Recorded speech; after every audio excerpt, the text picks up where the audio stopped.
Welcome to Jana news. నేను మీ రజిత. మంజూరాబాద్ డివిజన్లోని తంగిర్లా homes అపార్ట్మెంట్స్లో ఉత్సవ కమిటీ ఆధ్వర్యంలో శ్రీ సీతారామ పల్లకి ఊరేగింపు ఎంతో ఘనంగా జరిగింది. ఈ సందర్భంగా కమిటీ సభ్యులు మాట్లాడుతూ ప్రతి సంవత్సరం ఇదే విధంగా ఘనంగా శ్రీరామనవమిని ఎంతో ఘనంగా నిర్వహిస్తామని అన్నారు. ఇంకా భవిష్యత్తులో మరింత ఘనంగా నిర్వహిస్తామని తెలిపారు. ఒక శ్రీరామనవమి కాకుండా ప్రతి పండుగను కూడా ఎంతో ఘనంగా నిర్వహించుకుంటామని తెలిపారు. శ్రీరామనవమి వేడుకల్లో భాగంగా ఉదయం కళ్యాణం, అన్నప్రసాద వితరణ, సాయంత్రం పల్లకి ఊరేగింపు ఎంతో శోభాయమానంగా కనుల పండుగగా నిర్వహించామని అన్నారు. ఆ శ్రీరాముడి దయ వల్ల ప్రజలందరూ బాగుండాలని, సుఖ సంతోషాలతో జీవించాలని కోరారు. ఈ కార్యక్రమంలో president Ramachandra Reddy, general secretary Narasimhamurthy, treasurer Sudhakar Rao, joint secretary Ravi, joint treasurer Rajasekhar తదితర కమిటీ సభ్యులు, మహిళలు పెద్ద ఎత్తున పాల్గొన్నారు.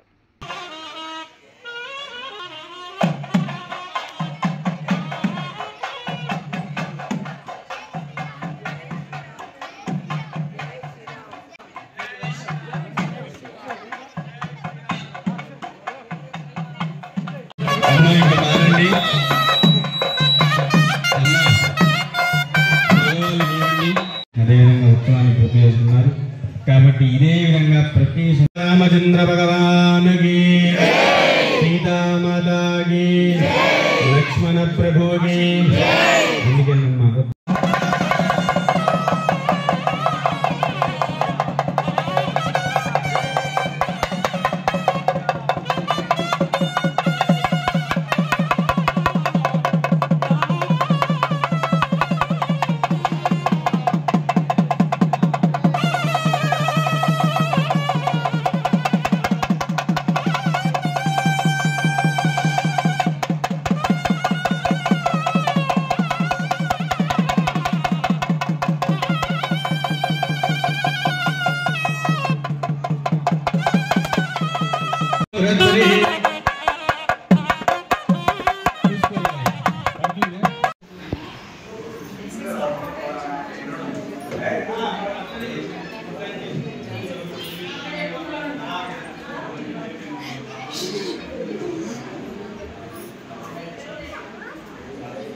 అందరికీ శ్రీరామనవమి శుభాకాంక్షలు.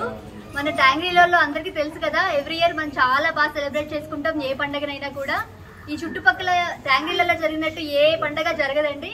ఎవ్రీ ఇయర్ మనం ఇలాగే చేసుకోవాలి అని చెప్పి ఆశిస్తూ అందరికీ ఒకసారి శ్రీరామనవమి శుభాకాంక్షలు. తంగిర్లా హోమ్స్ లో ప్రతి సంవత్సరం శ్రీరామనవమి మేమందరం కూడా ఘనంగా జరుపుతా ఉన్నాము. ఈ కార్యక్రమాన్ని ముందు కూడా ప్రతి సంవత్సరం ఇలాగే కొనసాగిస్తూ లోక కళ్యాణార్థము తంగిర్లా హోమ్స్ కాక హైదరాబాదు, తెలంగాణ, ఆంధ్ర, ఇండియా మొత్తం కూడా అందరూ కూడా సుఖశాంతులతో జీవించాలని మా సభ్యులందరూ కూడా కోరుకుంటా ఉన్నాము. మా వాళ్ళు కూడా, కమిటీ వాళ్ళందరూ కూడా ధన్యవాదాలు. మహిళలంతా కూడా చాలా ఉత్సాహంగా పాల్గొని వాళ్ళందరూ కూడా ఈ కార్యక్రమాన్ని దిగ్విజయంగా ముందుకు తీసుకెళ్లారు కాబట్టి ప్రతి సంవత్సరం ఇలాగే జరగాలని కోరుకుంటున్నాం. తంగిర్లా హోమ్స్ నందు చాలా సంవత్సరాల నుంచి అన్ని ఉత్సవాలు కూడా చాలా ఘనంగా జరుగుతాయి. ఉగాది ఉత్సవం కానివ్వండి, శ్రీరామనవమి ఉత్సవం కానివ్వండి, గణేష్ వినాయక చవితి కానివ్వండి, అమ్మవారి కానీ అన్ని ఉత్సవాలన్నీ కూడా చాలా ఘనంగా జరుగుతాయి. 3 సంవత్సరాల నుంచి శ్రీరామనవమి ఉత్సవాలు చాలా ఘనంగా జరుపుకుంటున్నారు అందరు సభ్యులందరూ కూడా. అలాగే మాకు వచ్చిన హరీష్ శర్మ పండితుడు కూడా చాలా చక్కగా బ్రాహ్మణుడు చాలా చక్కగా కార్యక్రమం నిర్వహించాడు, కళ్యాణ కార్యక్రమం. అలాగే ఈ శర్మ గారి లాగా మిగిలిన పండితులు కూడా అందరూ కూడా వైదిక ధర్మానితో పాటుగా కళ్యాణం ఈ కార్యక్రమాలతో పాటుగా హిందూ ధర్మం ధర్మం, మన సంస్కృతి, భారతీయ సంస్కృతి, హిందూ ధర్మం గురించి కూడా చక్కగా చెప్పే పండితులు కావాలి. ఇట్లాంటి పండితులు సమాజానికి అవసరం ఉంది. కేవలం పూజా కార్యక్రమాల వరకే కాకుండా మన ధర్మం ఏంది, మన కర్తవ్యం ఏంది, మనం ఏం చేయాలనే 4 విషయాలు కూడా భక్తులకు ఈ సందర్భంగా తెలియజేస్తే బాగుంటుంది. ఇలాంటి అయ్యగారులు, ఇలాంటి వాళ్ళు ఇంకొక సమాజానికి ఎక్కువ మంది రావాల్సిన ఆవశ్యకత ఉంది. భవిష్యత్తులో కూడా ఈ కార్యక్రమాన్ని ఇంకా చక్కగా దిగ్విజయంగా నిర్వహించుకుంటాం. పాల్గొన్న అందరికీ కూడా ధన్యవాదాలు. ఈ కార్యక్రమం ఇంత విజయవంతం చేసిన సంగ్రీలా నివాసులందరికీ, ముఖ్యంగా లేడీస్కి మా నమస్సుమాంజలు. మా సహాయ సహకారం ఎప్పుడూ ఉంటుంది. ఇలాంటి కార్యక్రమం ముందు కూడా చాలా ఘనంగా చేసుకుంటామని. బాయ్.